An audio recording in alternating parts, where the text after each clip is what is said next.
Ji. Namaste, Sai. As someone who has been a keen follower of your work, I just wanted to gather your thoughts on a few things. One, where do you see the Hindu civilization heading in the next 10 or 15 years? What would be your, let's say, soothsaying of our destiny, so to speak? Those are some very open-ended kind of questions you asked. A, I'm not a soothsayer. B, okay, partially you use the word destiny. Perhaps there is some truth to that.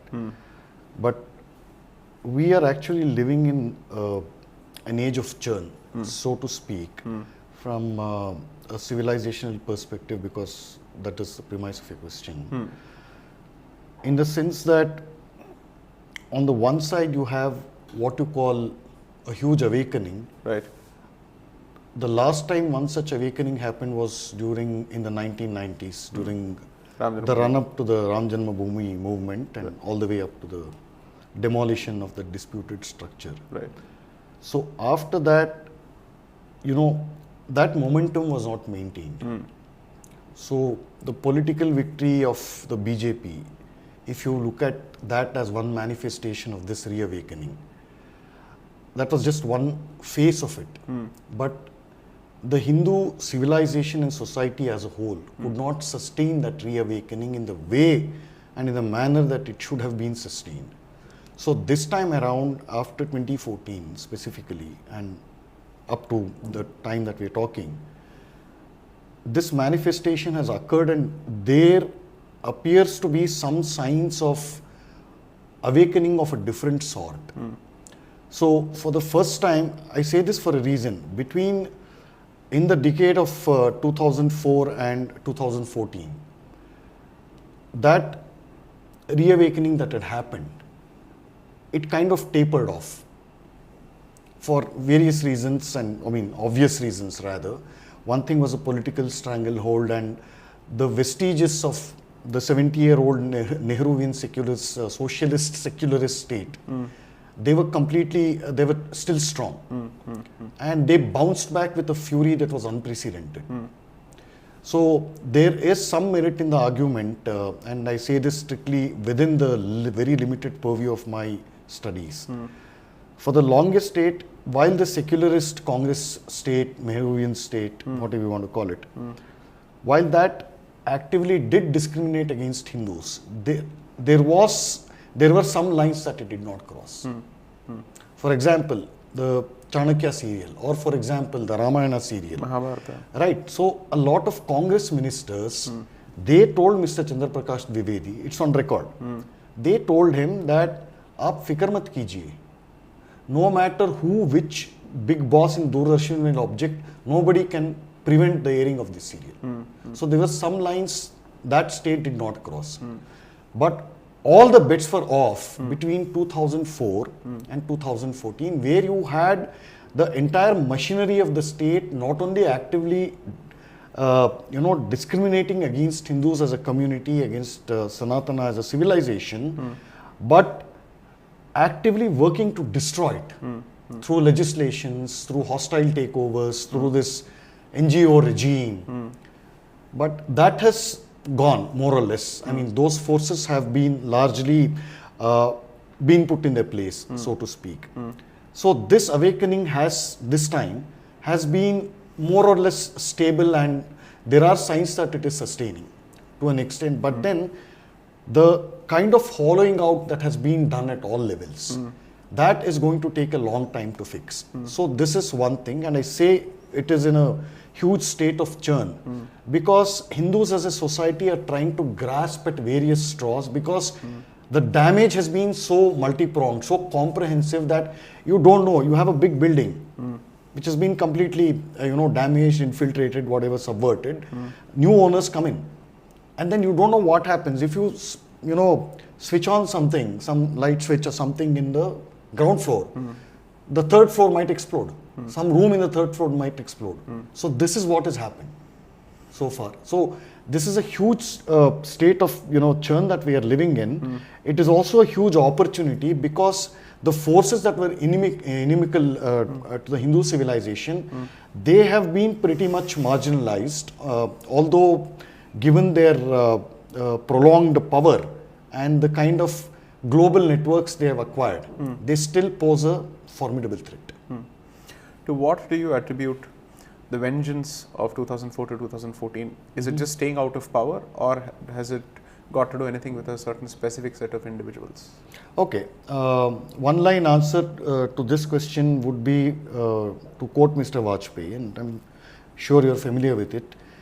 He was once asked, what happens if Congress loses power? He said that, a Congress in power might be dangerous, but a Congress out of power is fatal. So this is exactly what is happening. The Congress is never used to losing power. And the day when you look at that, each time Congress has lost, there have been riots.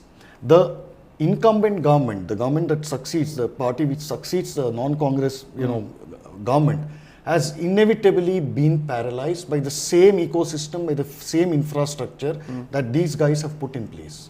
This is not even from 1947. This phenomenon dates back much earlier. So one thing is for them to do everything at their disposal to paralyze the government's functioning. But for it to translate to a greater degree and sharper degree of animus towards Hindus from 4 to 14, what would you attribute that to? The NAC regime and the super prime minister. Understood. Okay. As far as, let's say, coming to a much more specific and hopefully a less open-ended question, what would your take be on the suggestions put forth by the NEP 2020 with respect to history curricula? What is your take on that? Frankly, I have not read the NEP in full. Okay. So it won't be nice for me to comment on that. But as far as rewriting specifically history textbooks, right, is that your question? Yes. Yeah. Okay. I'm assuming the intent is good, it is noble, and it is on the right path. But merely rewriting history textbooks, and I'm all for rewriting them, it is at best a very, very temporary measure. The solution is elsewhere. Which would be?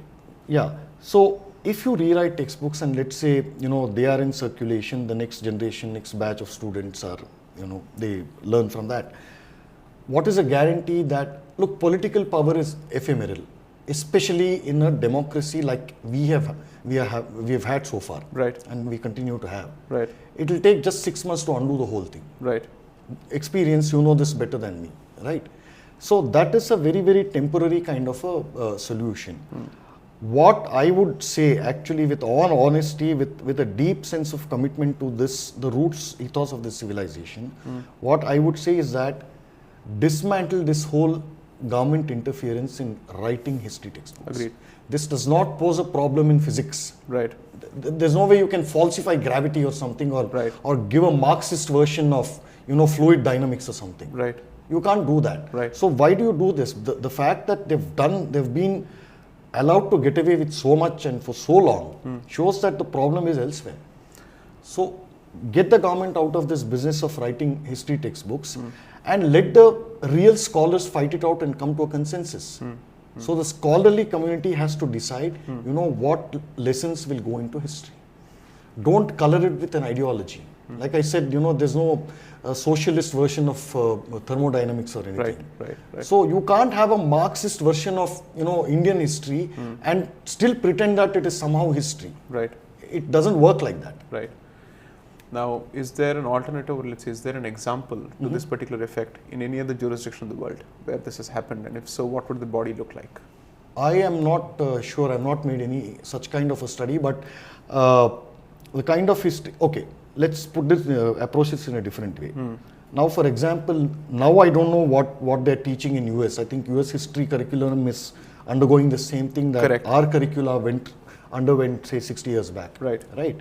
So basically, disown the heroes of the past, paint them in dark colors. Right. So that's what they're doing, and they are bringing out statues of Thomas Jefferson and other people, the so-called founding fathers. Right. So that is happening there. So this is what the left does each time it gets institutional power. So that apart, for the longest time, the history textbooks of every country taught its children to love the country first. You are writing the history of your own country. You are not born in a vacuum. You are born in a certain space, in a culture, in a civilization, in a society that has a specific cultural inheritance, a long-standing culture. There are ways in which you speak, sit, eat, dress, right, sit, stand. These were all, no book can teach this. For the longest time, it was considered impolite and ill-mannered to sit before elders with your legs crossed. Nobody can teach you. There's no logical answer to this. But you follow it. Right. As simple as that. Right. So there are some things you can't question, you shouldn't. It's called obedience to the unenforceable. Right. All right. Right. So these were all some of the premises, and yeah, like I said, you're not born in a vacuum. Right. From that angle, if you look at it, what is known as oral history, for example, this is passed on through that. Right. Now, on the one hand, you dismiss all this oral history as bunkum because Right. nobody gave you a legal, Right. evidence to prove that, yes. So so love for one's culture and country, a healthy respect for its heroes and people, stalwarts, sages, all those things. So these were all embedded in pretty much the history textbooks of all cultures, including India, until the Marxists came in. Some of these were not codified as lessons, but they were there. Right. People understood, and from a very, very early age, it used to be put in their heads. Right.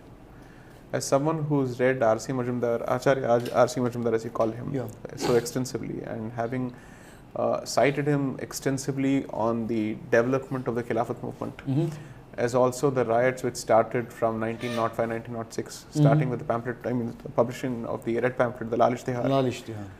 Are we seeing a repeat of history at this point? Would you say Oh, so? absolutely. Okay, good question. In fact, these Lal Ishtihars have been in circulation even before the partition of Bengal. Right. And that happened, these Lal Ishtihars came into existence roughly after the time that Muslims lost political power in India. If a as long as a Tipu Sultan, as long as an Aurangzeb, as long as some of these godforsaken Nizams and Nawabs had political control, there was no need for a Lal Ishtihar. The moment that political power was taken away from them, remember, they think first in terms of the community, which is, fed in through their scripture and reinforced, reiterated through their what is known as prayers, day in and day out. So political power maintains all this, so you won't have need for these Lal Ishtihars. So you have to trace such pamphlets back to those days. Then I wrote a longest 3-part piece on the Kohat genocide. I read that. Right, so that was also preceded by something like a Lal Ishtihar. Correct. So around Janmashtami. Yes, and so this keeps happening wherever they attain a critical mass, right, or even close to a critical mass. You will see all these poster walls painted with some indecipherable language. Right. Basically, a call to action against Kafirs. Did the Hindu society have a response mechanism to this street veto prior to independence? If no, why not? If yes, what have we lost? Okay, we did have a street veto, and even in the case of Kohat, okay, that's a great question. Even in the case of Kohat, Hindus were only 6%. 7%. 6 or 7%. Yeah, 93 versus 7. Yeah. Lala Lajpat Rai said as much. Correct. 7%. Right. Right. So you have an overwhelming odds. Correct. 93% against a determined majority who give a damn about laws and things like that. Correct. We see all that. Right. Still, they had formed a Hindu Sangathan thing to fight Sanatan it out. Sanatan Sabha to fight it out, and they did give a brave fight. Correct. So this was not street veto.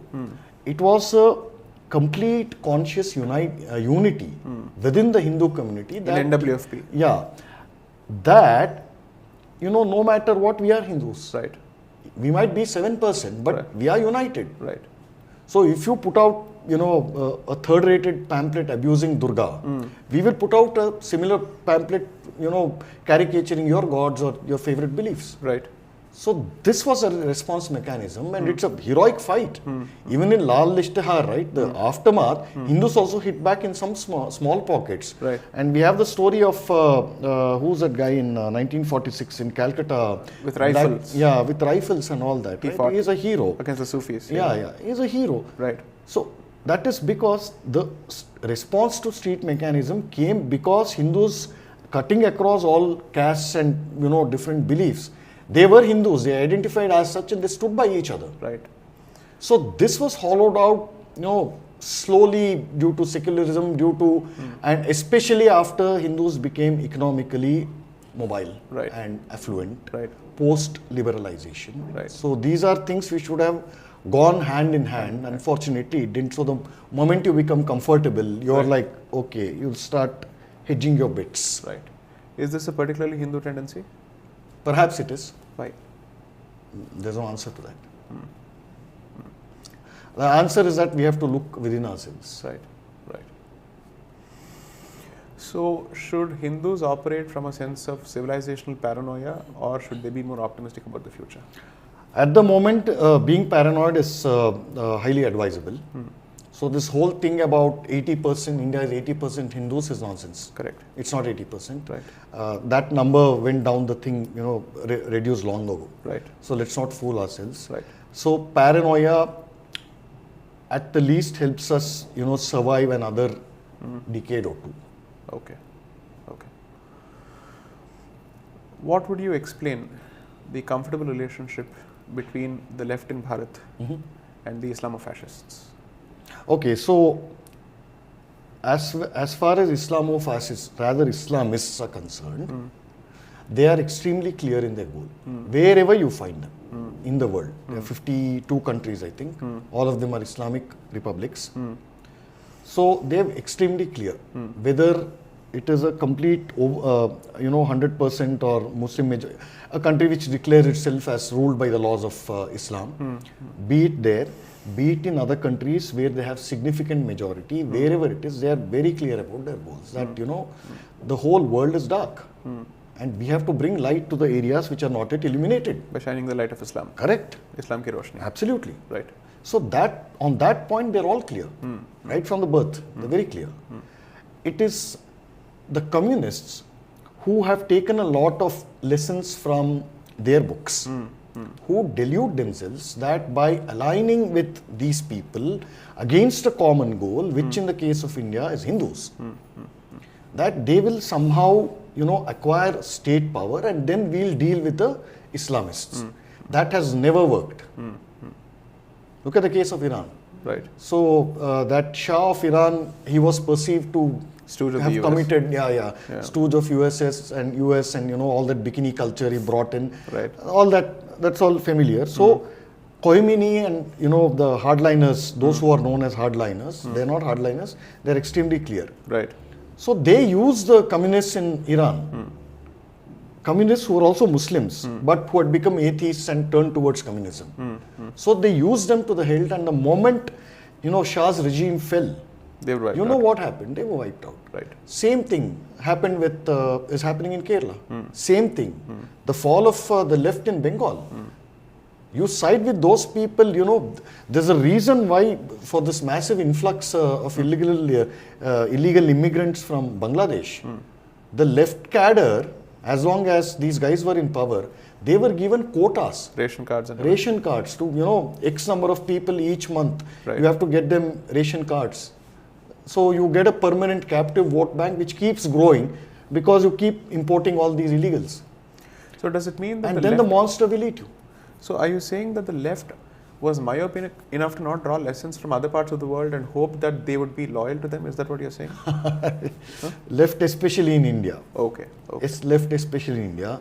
The original home, look, the so-called Great Russian Revolution, it succeeded despite Marx's prediction that, as the society progressively industrializes and reaches a peak stage of prosperity, industrial prosperity, the workers will automatically revolt and then bring in a communist paradise. But what happened in the case of Russian Revolution? It was a peasants, it was an agrarian country. Where were these industries on that scale in Russia in 1917? They led the Industrial Revolution of Russia. Right? Right? Right. So that, China, same thing, Right. largely a peasant country. So Right. these are the only two countries in which this has succeeded, and of course Cuba, but that's a godforsaken thing. I don't think we need to even waste our time on that. So these are the two countries where the so-called original communist revolution has succeeded. On the other hand, the Indian communists from the day, they were content to, become HMV, his master's voice. The stooges, they were content for being with being stooges of whatever Lenin or Stalin said, and the faithful reproductions of the line would be given there, the methods would be decided in Russia, their agents would come and give the message to M.N. Roy and all those jokers, and then the street action would happen. Right. So where is the originality? These are toughers actually, Indian communists from day one. So they had all these illusions that somehow will align with Islamists. What they identified as the biggest enemy was the Hindu culture, the society, its long-standing traditions, and its civilizational inheritance. So in the realm of what is incorrectly known as soft power, in those realms, cinema, art, culture, music, dance, painting, right? In those realms, you give me a list of 5 major items that they have consistently attacked.